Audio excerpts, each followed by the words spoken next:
Jadi banyak sekali tafsir. Lalu yang membedakan antara tafsir satu dengan yang lain itu apa? Karena yang namanya tafsir itu penafsiran.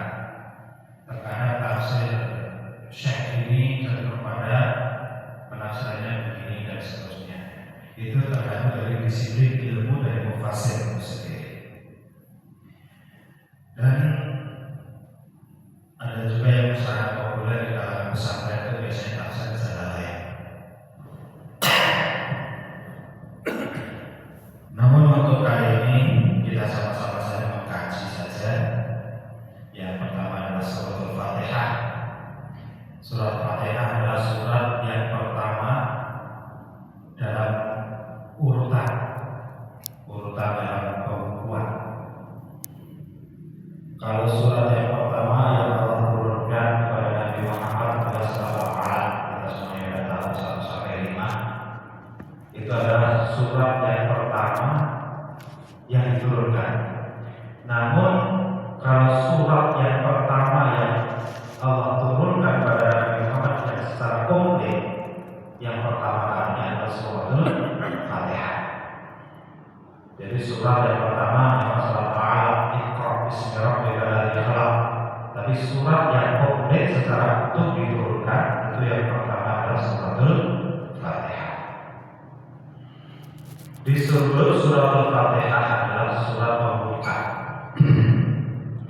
Jadi kalau kita ingin membuka sebuah ruangan, rumah, gedung, itu harus punya kuncinya untuk membuka. Kalau belum terbuka pintunya, kita belum bisa masuk. Pun dalam hal ini Al-Quran adalah sebagai pedoman kita, sebagai pedoman panduan hidup kita. Sebagaimana yang Allah firmankan, "Yaqulu ja'alna minkum syir'atan wa minhaja." Allah jadikan atas diri kalian syir'ah. Syir'ah itu adalah jalan, sebuah jalan, wa minhaja dan panduan-panduan untuk dijadikan bagi kita sebagai panduan untuk kita melangkah, sebagai panduan bagi kita untuk beramal, untuk kembali dari Allah untuk inna lillahi wa inna ilaihi raji'un. Itu adalah syir'ah wa minhaja.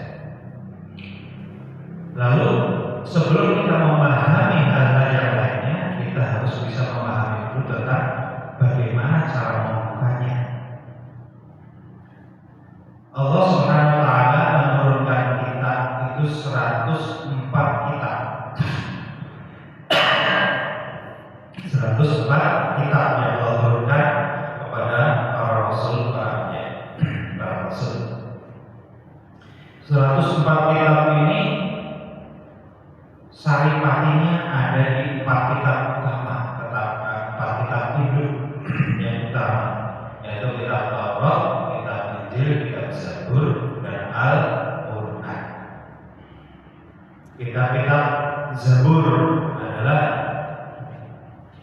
kitabnya Nabi Daud. Kitab Taurat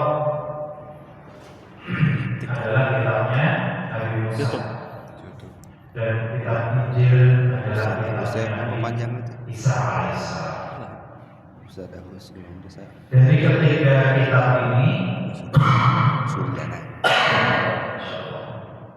Allah merangkum kembali menyederhanakan bahasa dan meringkas isinya. Itu semua diringkas dalam